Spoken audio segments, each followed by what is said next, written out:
다시 제가 잘 아는 내용인데요. 그런 내용이죠. 우리가 알거니와 하나님을 사랑하는 자, 곧 그 뜻대로 부르심을 입은 자들에게는 모든 것이 협력하여 선을 이루느니라. 우리가 안다. 뭘 안다는 얘기예요? 뭘 알아요? 하나님을 사랑하는 자. 우리 모두 하나님 사랑하는 자예요. 곧 그 뜻대로 부르심을 입은 자들, 주님의 뜻대로 부름받은 우리들입니다. 그들에게는 어떤 결과가 난다고 그랬어요? 예, 모든 것이 협력하여 선을 이룬다. 믿습니까? 아멘. 진짜 믿습니까? 아멘. 그럼 제가 부정적인 예를 여러분들에게 한번 들어보겠습니다. 2-3개월 전에 저랑 동갑내기 목사가 죽었습니다. 여러분 아실 겁니다. 그래서 그분은 섬기는 교회가 없어요. 그래서 우리 목사회에서 장례를 치러드렸습니다. 서유환 목사님. 이분은 예수천당 불신지옥 이 피켓 들고 다니면서 허리우드 가를 다니면서 전도하시던 분이에요. 그리고 이 한인타운에서도 그 피켓 들고 다운타운에 나가서도 피켓 들고 노방 전도하시는 분이었어요. 그분의 배경을 말씀드릴게요. 그분이 태어날 때 그분은 잉태한 어머니가 태어나고 바로 돌아가셨어요. 그러니까 어머니 얼굴도 모르시는 분이에요. 그 형님은 참 훌륭하신 분들이죠. 그 한인 회장도 지내셨고요. 지금 그랜드힐 시의원이기도 하시고 한 그런 분들이 그분 형입니다. 근데 이분은 그 열악한 환경 속에서 태어나면서 많은 데미지를 입었습니다. 어머니는 돌아가셨지만 그 서유환 목사님은 세상에 태어났지만 여러 가지 열세의 환경 속에서 태어나서 병치레를 많이 했습니다. 그래서 청년의 때 생사의 기로에 시달리다가 병원에서 다들 죽는다고 얘기했지만 이분이 모든 줄, 인간 줄 다 끊어버리고 기도원에 들어가서 어차피 내가 죽는 거 이러고 죽을 것이 아니다 해서 기도원에 들어가서 작심하고 기도를 합니다. 그땐 오산리 금식기도원 여러분 잘 아시죠? 기도하는 가운데 성령의 불을 받았습니다. 그리고 깨끗이 고질병을 치료받게 되었습니다. 그러면서 그가 서원한 것이 내가 이제 주님 영광 위에 살겠습니다. 주일하겠습니다. 그래서 그분이 미국에 와서 공부를 하고 신학을 하고 목사가 되었습니다. 뒤늦게 결혼을 했는데 큰 딸을 낳는데 그 아이가 장애인이에요. 누군가가 돌보지 않으면 살 수가 없는 아이예요. 그리고 이분이 이 목사님이 어느 교회에서 가족 관계가 그렇게 되니까 어느 교회에서 청빙하는 교회도 없었어요. 개척을 스스로 시작했다가도 여기 이민교회 개척이 쉽지 않잖아요. 다시 접고 시작했다 접고 밥 먹듯 하다가 결국은 내가 할 수 있는 것은 이거다. 피켓 들고 나가서 노방전도 하는 그 일 열심히 했습니다. 그 일을 하다가 주변에서 자꾸 더 공부하라고 그래가지고 디민 과정을 공부했어요. 지능도 좀 딸려요. 하라고 해서 논문 다 쓰고 논문 발표하고 학위 받고 몇 시간 만에 죽었어요. 학위 받고 몇 시간 만에 죽었어요. 이분의 죽음을 어떻게 여러분 해석하실 거예요? 우리가 알거냐? 뭘 알아요? 하나님을 사랑하느냐? 하나님 사랑했어요. 그 사람은. 그래서 자기의 모든 정력의 줄을 다 끊어버렸어요. 그리고 오직 복음만을 위해 살겠다고. 피켓 들고 전도할 때 누구 알아주는 사람 없었어요. 동료 친구들마저도 알아주질 않았어요. 그러나 그는 오직 주님 사랑하는 마음으로 일생을 복음 전하다 결국 그렇게 세상을 떠났어요. 그것도 비명 가운데 떠났어요. 그 죽음이 얼만큼 안타까운지 여러분 생각해 보세요. 논문 발표했어요. 그리고 학위 받았어요. 그러고 나서 세레머니를 한다고 모두 다 뭐 법회 식당으로 다들 이동을 하는데 이분은 몸이 좀 불편했대요. 그래서 나는 못 가겠어. 그 기도원에 혼자 남겨두고 다들 식사하러 갔다 온 사이에 갔다 왔더니 이러고 쓰러져 죽어 있는 거예요. 옆에 누구 한 사람만 있었어도 살릴 수 있었어요. 여러분, 하나님 살아계십니까? 여러분, 이게 협력해서 선을 이루는 겁니까? 이해가 안 가요? 그럼 다시 다른 실례를 들게요. 저희 형님의 친구입니다. 홍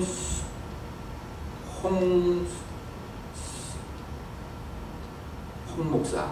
우리 어머니는 아실 텐데, 어머니 옛날 신촌교회 나오던 그 어머니 홀어머니 밑에서 자란 그 홍 목사 있죠. 기억 안 들려요? 홍승문 목사.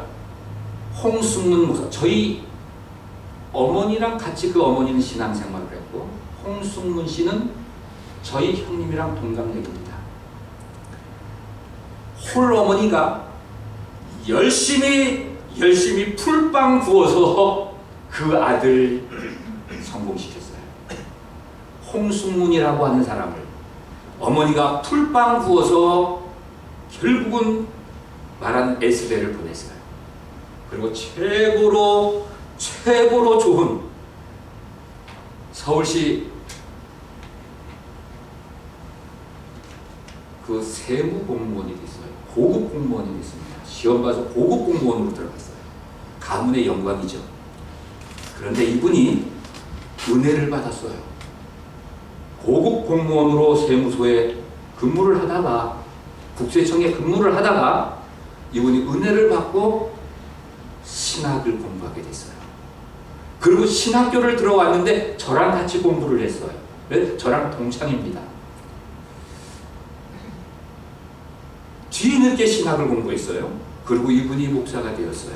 그리고 그 좋은 직장 버리고 점촌이라고 하는 점촌 그리스도의 교회에 부임을 했습니다. 점촌은 강원도에 있는 조그만 교회입니다. 근데 그곳에 이분이 얼마나 아름답게 예배당을 줬는지 모릅니다. 그리고 아름답게 신앙생활을 하는데 봉헌식을 하고, 우리 안재환 목사님, 홍승문 목사 기억하실는지 모르겠어요. 점촌에서 목회하던 사람이에요. 봉헌식을 하고 그리고 며칠 안 돼서 이분이 돌아가셨어요. 백혈병이래요. 그렇게 돌아가셨어요. 그 어머니의 가슴이 어떨까요? 그 아들 하나 보고 풀빵 구워가면서 그 아들 소망 걸고 살았는데 그 아들이 주의하겠다고 그 좋은 세상 명예 영광 권세 다 버리고 농촌에 가서 목회하다가 그러고 죽었어요. 이것도 하나님의 뜻일까요? 협력해서 선을 이루시는 하나님의 모습이라고 볼 수 있을까요? 실감하나요? 그럼 다른 얘기를 할게요. 저희 어머니에게 오빠가 있습니다. 김재수 목사. 저에게 삼촌 세 분이 있는데 삼촌 세 분이 김재수, 김태수, 그 다음 한 분이 누구예요? 김철수. 이 세 분, 제 삼촌이 있는데 어머니 형제가 있는데 이분이 다 목사입니다. 근데 김재수 목사님이, 저희 큰 삼촌이 호남 지역에 전도를 하게 되었습니다. 원래 충청도 출신인데, 그러면서 목포의 상월리 교회를 개척을 하셨어요. 그리고 여기저기 다니면서 광주에서 또 목회를 하시고 그러시다가, 저희 큰 삼촌은 목회를 하시다가 젊은 나이에 영신이가 저랑 동갑입니다. 그 딸을 낳고 얼마 만에 죽었어요? 어머니 오빠가 영신이를 낳고 얼마 만에 죽었어요? 안 들려요? 예. 낳고 아니야. 복중에 돌아가셨어요. 안 들려요? 막내를 임신하고 그리고 열심히 전도 여행을 하다가 전도 다니다가 주사 한 대 잘못 맞아서 쇼크로 죽었어요.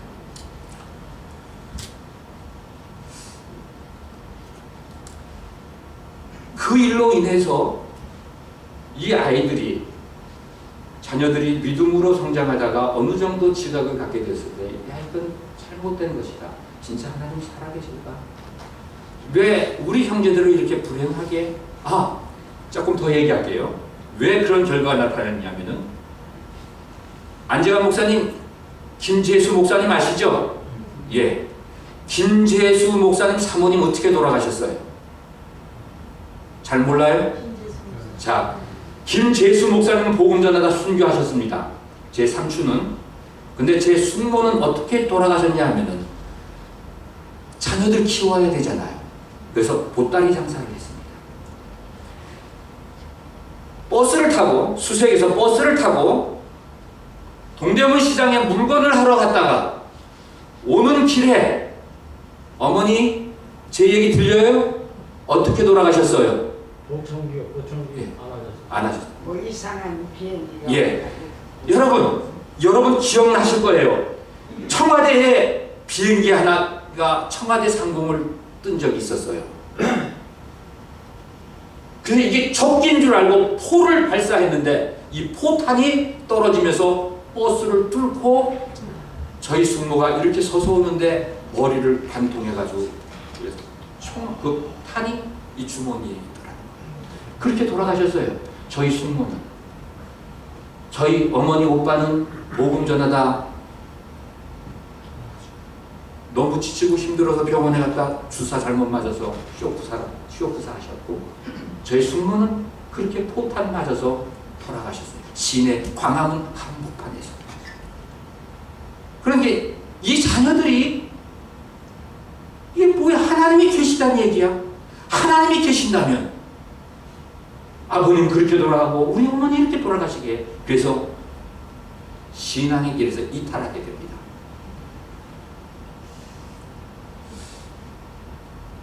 이걸 뭐라고 그들을 권면할 수 있겠습니까? 근데 이 김재수 목사, 저희 삼촌이 세운 그 교회에 후임자들이 여러 명 다녀갔지만 거기에 마지막으로 한 박희한 목사라고 하시는 분이 있어요. 제 선배입니다. 이분이 그 교회에 부임을 했는데, 서울에서 친구 목사들이, 목포는 바닷가잖아요, 회 먹겠다고 그 교회를 찾아갔어요. 상원교회를. 그랬더니 이 박희한 목사님이 꼬막, 피조개, 생선, 우럭 이런 것들을 사다가 집에서 손질을 해서 그 친구들을 대접을 했는데, 그 친구들은 다 멀쩡한데 이 박희한 목사님은 괴접병이라는 게 뭔지 여러분 아십니까? 이 피조개를 먹었는데 거기서 괴접병에 걸려. 그 먹고 병원에 가서 1시간 만에, 그러니까 7시간 만에, 음식 먹고 7시간 만에 손도 못 써보고 죽었어요. 참 가슴 아픈 일이죠. 더 가슴 아픈 얘기 할게요. 사모님이 죽으면 목사는 그 교회에서 목회할 수 있습니다. 재혼해서 목회할 수도 있어요.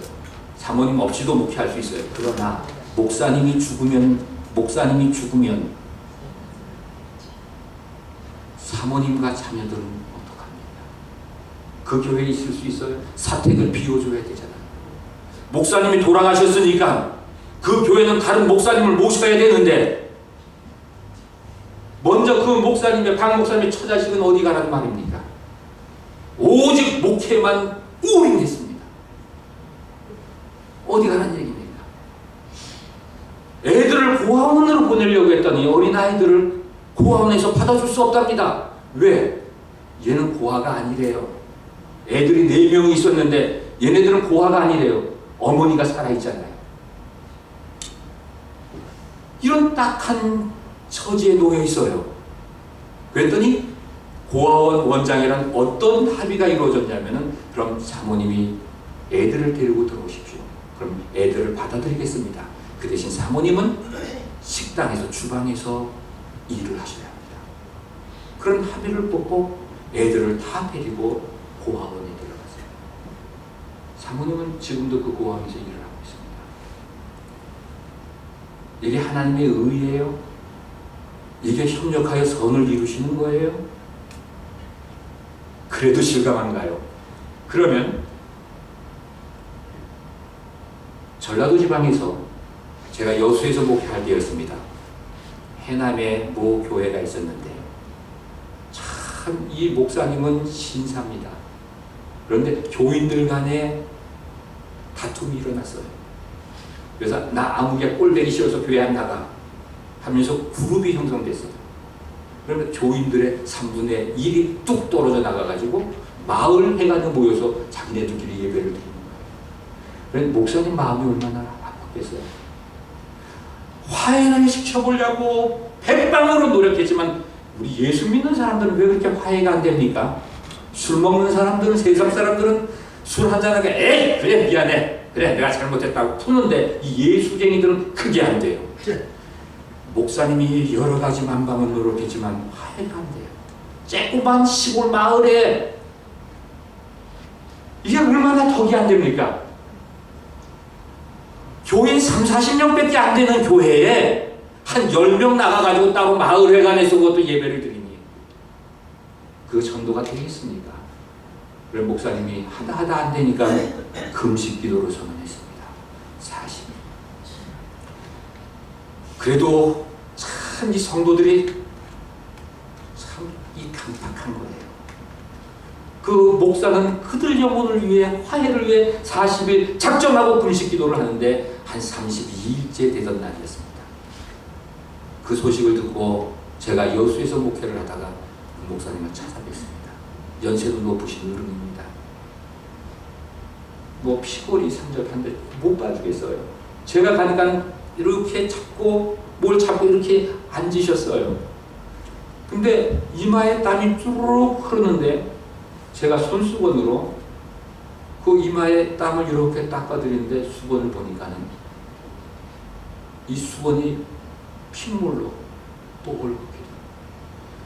얼마나 마음에 상심이 컸으면, 얼마나 간절히 기도했으면 이 모세 혈관이 다 터진 거예요.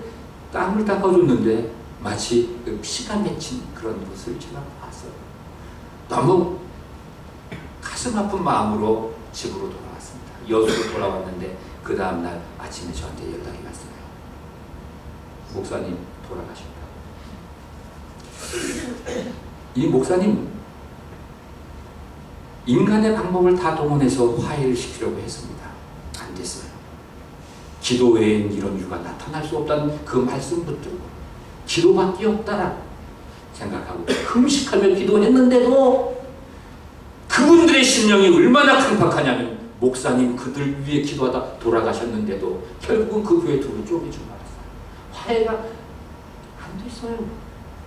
이게 예수 믿는 사람들입니까?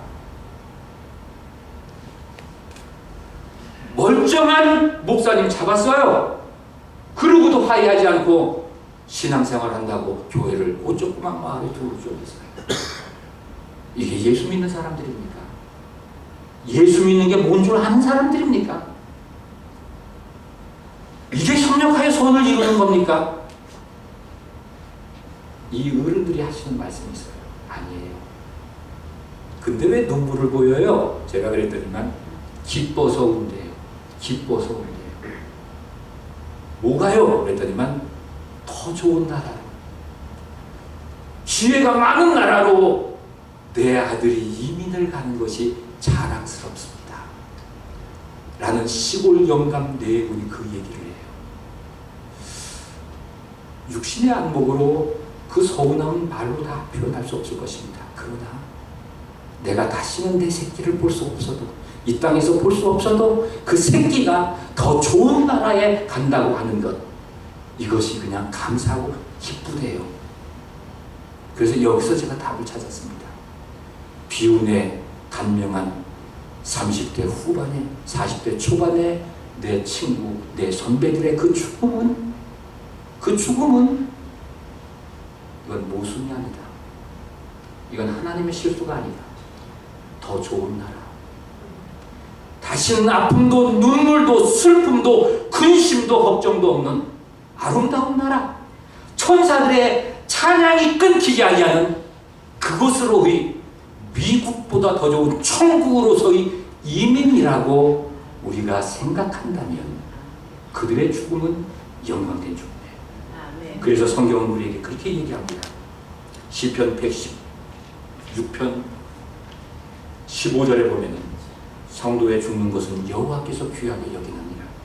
성도가 죽는 것을 여호와께서는 귀하게 여기느니라. 작은 이유로 주 안에서 죽는 자들이 복되도다 하시니라.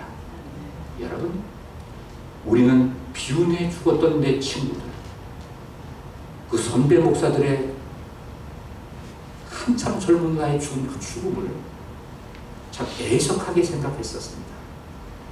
참 가슴 아프게 생각했었습니다.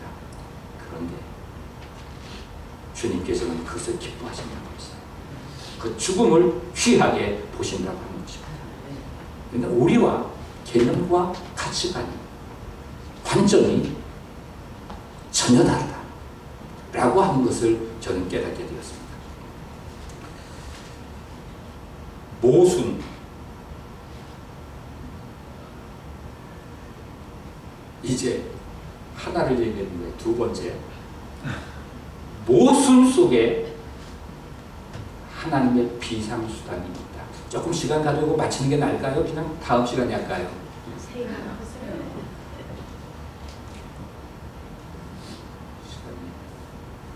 목사님이 하고 싶은 그럼 제가 그냥 줄이겠습니다. 내용을 요약하겠습니다. 모순 속에 하나님의 의도, 우리가 모르는 계획이 있다 라는 것을 사실 오늘 제가 이거 말씀드리려고 그동안 넋두리 한 겁니다. 여러분들의 반응이 없어서 이해가 안 가는 줄 알고 자꾸만 이것저것 붙여서 제가 이해하게 들은 겁니다. 그런 신뢰는 밤새도록 들 수 있어요. 제 주변에 그런 죽음들이 많습니다. 저희 집안에도 있었고 집안 밖에. 하나님께서 아브라함에게 내 아들 독자 이삭을 모리아산의 제물로 바치라고 했어요. 현대 신학자들, 크레아몬트의 모 교수는 하나님을 이렇게 정의합니다. 하나님은 변태시다. 그 신학자의 얘기는 줄 때는 언제고 달라는 경우는 이게 무슨 경우냐. 그러면서 그분이 하시는 말씀이 전문 용어를 사용해서 사자성어로 이렇게 얘기합니다. 낙장불입 일수무태. 이 고수도판에서 낙장불입, 패를 한번 때렸으면, 내려놨으면 다시 들일 수 없다라는 이게 전문 용어입니다. 일수무태, 장기판에서 말이 한번 나갔으면, 났으면 다시 물을 수 없다는 얘기입니다. 하물며 공의로우신 하나님이 백시에 준 그 아들, 그리고 내 후손을 하늘의 별과 바다의 모래알처럼 창대케 하시리라 축복하시고 준 그 아들, 그걸 도로 달라는 건 이건 언어도단이다 라고 이 신신학자들이 그렇게 얘기. 이건 제 얘기가 아니에요. 이 크레아몬트의 모 교수가 한 얘기예요.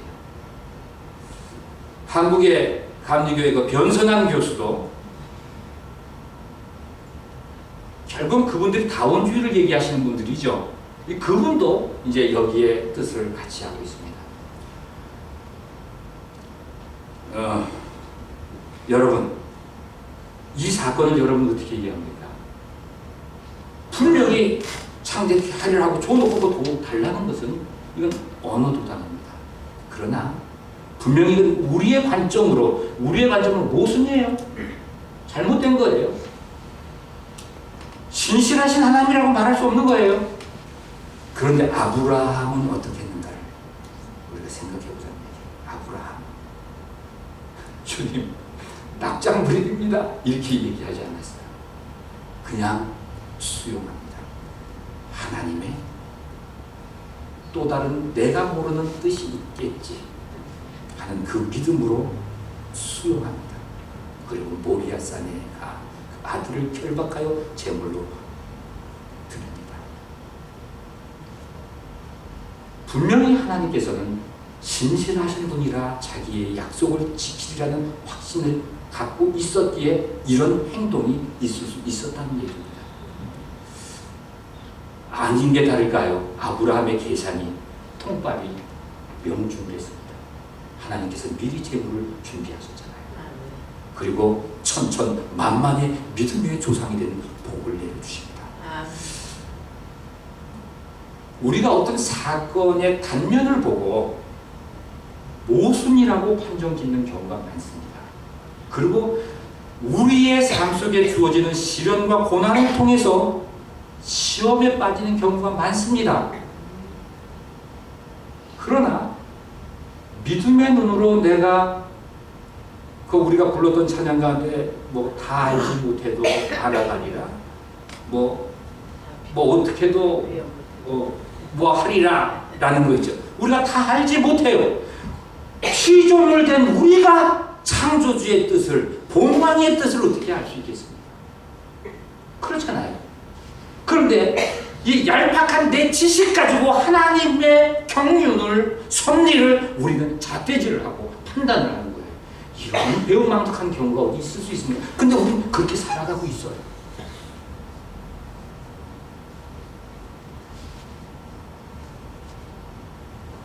그냥 여기서 마쳐야 될 것 같습니다. 기도합시다. 우리에게 다가오는 모순과 같은 많은 사건들, 불신자들은 운명을 돌리고 찬양하지만 그 모순 속에 하나님의 섭리, 하나님의 은혜와 축복, 주시려고 하는 비상수단이 있음을 깨닫는 지혜로운 마음을 우리에게 허락하여 주옵소서. 이스라엘을 지키신 자는 졸지도 주무시지도 아니하신다고 했는데 우리가 이것을 오해하고 내 기준으로 원망하고 불평할 때도 있었습니다. 다 알지 못하지만 점진적으로 주님의 은혜와 사랑을 알아가며 배워갈 수 있는 저희들 되게 하여 주셔서 하나님의 원대한 섭리 앞에 부복할 수 있는 우리 모두 되게 하여 주옵소서. 아멘. 거룩하신 예수님의 이름으로 기도합니다. 아멘. 이건